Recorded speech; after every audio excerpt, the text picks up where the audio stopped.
शहजाद आप बताएं ये वैसे करना तस्लीम कि अमेरिका का किरदार था, भारत के लिए क्या प्रॉब्लम्स क्रिएट कर सकता है, इसमें क्या कबाहत है?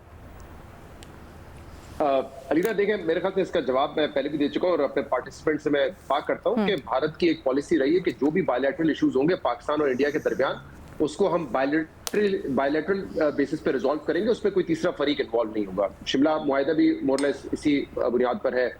और भारत की पोजीशन कश्मीर के हवाले से भी यूनाइटेड नेशन की करारदाद के बावजूद बड़ी वाज़ेह है। और हम देख रहे हैं कि इसके बाद से जब से ये सालिसी वाला मामला हुआ है, और इस पे तो इंटरनेशनल पेपर्स भी लिख चुके हैं कि मोदी को कहा गया कि पाकिस्तान से बात करें, मोदी ने रिक्वेस्ट की, तो ये तमाम चीजें तो आ चुकी हैं। तो वो ये एम्बैरेसमेंट छुपाना चाहते हैं क्योंकि मोदी साहब एक बताना चाहते हैं मैं एक स्ट्रांग मैन हूं, और फिर एक स्ट्रांग मैन अगर अमेरिका के कहने पे जंग खत्म कर दे या अमेरिका को कहे जंग खत्म कर दे, ये दोनों उनके लिए पॉलिटिकली बहुत डैमेजिंग है, इसलिए वो इस बात को तस्लीम नहीं कर रहे। लेकिन मेरे ख्याल से इस पर तो हम एक कंक्लूसिव बात पहले भी कर चुके हैं। मैं थोड़ा इस पे आगे की बात करना चाहता हूँ। देखिए, डोनाल्ड ट्रंप साहब जो इस वक्त कर रहे हैं ना, बात जो कर रहे हैं, उसका मकसद क्या हो सकता है, हमें इसका जवाब तलाश करने की जरूरत है।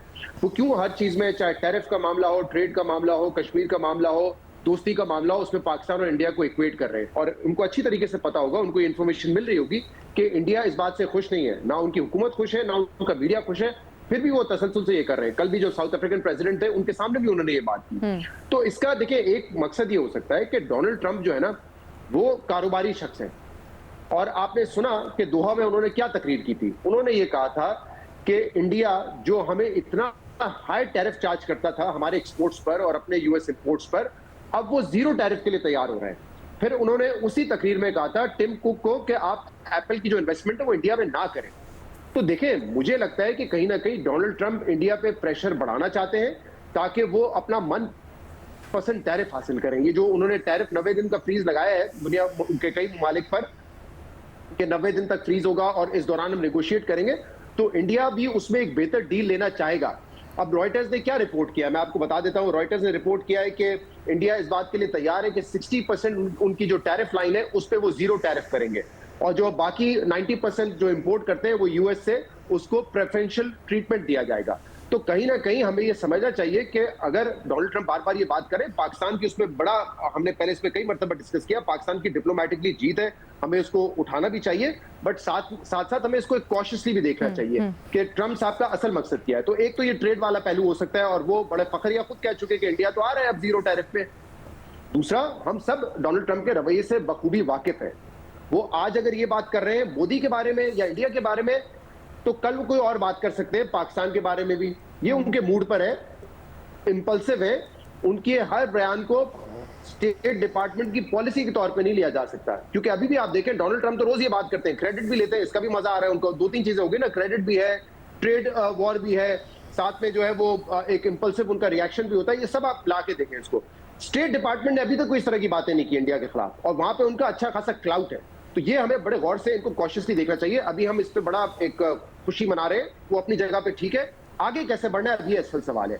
अच्छा, अब कुछ देर पहले रणधीर जायसवाल साहब जो वो एक्सटर्नल मिनिस्ट्री है उसके तर्जुमान है, उन्होंने दोबारा ये कहा है कि ट्रंप साहब जो बार बार क्लेम कर रहे हैं क्रेडिट इस सीज फायर का, उस पर हम पहले भी ब्रीफ कर चुके हैं, दोबारा ब्रीफ कर देते हैं, जिसमें उन्होंने कहा है कि इंडिया पाकिस्तान के बायलैटरल मामला बायलैटरली ही रिजॉल्व होंगे, कोई तीसरा फरीक नहीं आ सकता।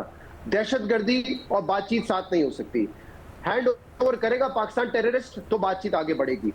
पाकिस्तान ऑक्यूपाइड कश्मीर विकेट करेगा, ये इंडिया कह रहा है कि हम वो विकेट करेंगे तब जम्मू कश्मीर में बात होगी। Indus water treaty will still be in abeyance जब तक पाकिस्तान क्रेडिबल कोई इकदाम नहीं उठाता टेररिज्म के खिलाफ। तो ये आज भी उनका स्टेटमेंट है। अब मामला ये है कि हमें आगे का देखना है। क्या भारत हमारे साथ बैठेगा? मुझे नहीं लगता बैठेगा।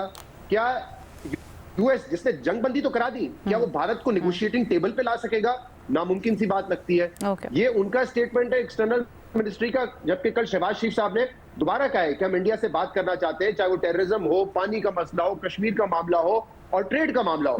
और उन्होंने ये भी कहा है कि कोई न्यूट्रल वेन्यू भी हो सकता है, जैसे सऊदी अरब में बातचीत हो सकती है। वो कह रहे हैं चाइना नहीं हो सकता, इंडिया नहीं मानेगा। अच्छा, आप ये तो करें, कल का मोदी का बयान है जिसमें वो कहते हैं बातचीत नहीं हो सकती। उन्होंने तो अपना जो तकरीर में किया गया स्टांस है उसके ऊपर भी मैं वही कह रहा हूँ, शहबाज शरीफ साहब हाँ। कह रहे हैं, लेकिन जो मिनिस्टर एक्सटर्नल मिनिस्ट्री का मैंने आपको बताया वो तो ऑलमोस्ट यही है ना कि बातचीत नहीं हो सकती। वो कह रहे हैं दहशतगर्द हमें हवाले ठीक करो है, तो बातचीत हो, बिल्कुल सही है। टेररिज्म और बातचीत साथ नहीं हो सकती। तो ठीक ये है। इंडिया का पॉइंट ऑफ व्यू है। ठीक है। अब हमें दो चीजें कॉशियसली देखनी है। एक तो इंडिया को कैसे टेबल पे लाएं, मुझे नहीं लगता अमेरिका इसमें बहुत ज्यादा खुलकर मदद करेगा, चाहे जितने भी स्टेटमेंट ट्रम्प साहब देते रहे। तो हम इंडिया को टेबल पे कैसे लाएंगे।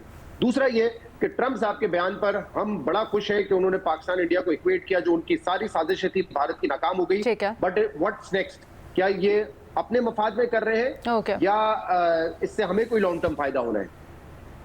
आपके ख्याल में अपने मफाद में करें, हमें इससे कोई फायदा नहीं हो रहा मजहर अब्बास साहब, बट नहीं हमें फायदा मैंने कहा वक्ती तौर पे हो रहा है, लेकिन क्या लॉन्ग टर्म नहीं कोई बेहतर एक्सपोर्ट्स में। जी एग्जैक्टली, तो हमें उसमें भी अपनी जो है अपनी गेम को तेज करना है। ठीक है, मजहर अब्बास साहब आपकी क्या राय है, क्या भारत इसलिए भी इनकारी है कि उसको लगता है कि आज ये एक्सेप्ट कर लिया तो कहीं ना कहीं एक्सपोज हो जाएंगे आइंदा आने वाली किसी मुमकिन सालिसी के लिए भी? देखिए, भारत को एम्बेरसमेंट हुई है और अपने लोगों के सामने एम्बेरसमेंट हुई है, क्योंकि जिस अंदाज में वो आए थे उस अंदाज में तो ऐसा लग रहा था कि सारे जो पत्ते हैं वो उन्हीं के पास हैं। और उसके बाद जाहिर है उस चीज़ को सिर्फ, अगर जब हम इंडिया की बात करें तो आप मोदी के माइंडसेट को देखें, आप बीजेपी के माइंडसेट को देखें, उनकी पॉलिटिक्स को देखें। उनकी पॉलिटिक्स जो है वो रिवॉल्व करती है एंटी पाकिस्तान पे। अब अगर किसी की पॉलिटिक्स ही वो हो तो वो जाहिर है उसके लिए ये बड़ी एम्बैरसमेंट की सिचुएशन है कि जब पहलगाम हुआ, उसके बाद 10 मई हुआ, उसके बीच में उन्होंने जो एडवेंचर किया, वो ये समझ रहे थे कि पहलगाम के वाक़े पे जिस तरह वो आए कि जी ये पाकिस्तान ने करवाया है और पाकिस्तान से ये सारा कुछ है, उस तरह माजी में जिस तरह उन्हें सपोर्ट मिलती थी इंटरनेशनली वो नहीं मिली। तो पहला झटका तो उनको वही लग गया कि अमेरिका हो या बरतानिया हो या तुर्किया हो या ईरान हो, उनका रद्दअमल वो नहीं रहा जो माजी में रहता था। माजी में कहीं ना कहीं वो साइड करते थे इंडिया के साथ। तो एक तो बीजेपी की पॉलिटिक्स को झटका लगा इससे। फिर जो उन्होंने जंग का एडवेंचर किया उस पर जो जवाब मिला, ये दूसरा झटका था उनके लिए। अब एक ऐसी सिचुएशन में अगर वो ये एक्सेप्ट कर लें कि जी जंग बंदी अमेरिका के कहने पे हुई, और जो जिस वक्त जंगबंदी का बयान दिया डोनाल्ड ट्रंप ने तो उन्होंने साथ में कश्मीर का जिक्र भी किया, तो उससे पाकिस्तान को एक एज हासिल हो गई। अब ये उनके लिए बड़ा जो एक सिचुएशन जो थी वो बड़ी कमज़ोर हो गई भारत की, कि जिस तरह तो उन्होंने यही इशू उठाना था कि जी नहीं ये सीज़ फायर में अमेरिका इन्वॉल्व नहीं है, और सीज़ फायर तो दोनों मुल्कों के दरमियान वो हुआ और डीजीएमओ के दरमियान बातचीत हुई। अच्छा, डीजीएमओ में भी वो ये कहते हैं कि जी पाकिस्तान ने पहले रिक्वेस्ट की। ये सारी चीज़ें ये अपनी लोकल कंजम्पशन के लिए, जो लोगों को क्योंकि उनसे तो सवाल कर रहे हैं, उनसे उनकी ऑपोजिशन सवाल कर रही है, उनसे उनके लोग जो अपने सोशल मीडिया अकाउंट से उन पर सवाल कर रहे हैं कि भाई ना आपने पहलगाम का कोई शवाहिद दिए, ना आपने जो जहाज़ गिरे हैं उस पर कोई बात की, और एक अमेरिका जो आप बड़ा वो जोम था आपको, वो भी वहीं खड़ा नज़र आता है। वो तो कश्मीर का जिक्र कर रहा है, वो तो थर्ड पार्टी मीडिएशन की वो कर रहा है। तो ये सारी चीज़ें जो हैं ये मल्टीप्लाई होती चली गई, इर्रिस्पेक्टिव कि डोनाल्ड ट्रंप एक अनप्रेडिक्टेबल से आदमी है। कल आज उन्होंने पिछले चंद दिनों में हमारे हक़ में बयान दिया, तो कल कोई भी एक ऐसा बयान आ सकता है उनका।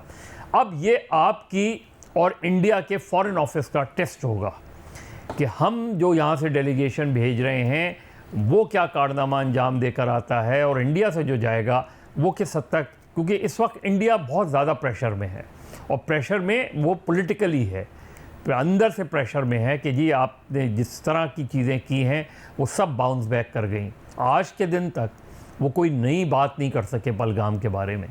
आज के दिन तक वो जहाज़ों की कोई जस्टिफिकेशन नहीं दे सके कि जहाज़ गिर गए आपने और उनके कोई जहाज़ नहीं गिरा। ये सारी चीज़ें तो मेरा ख्याल है पाकिस्तान के लिए बहुत अरसे बाद एक बड़ी बेहतर पोजीशन में पाकिस्तान आया है। इस हवाले से डिपेंड करता है कि हम इस चीज़ को आगे लेके कैसे चलते हैं।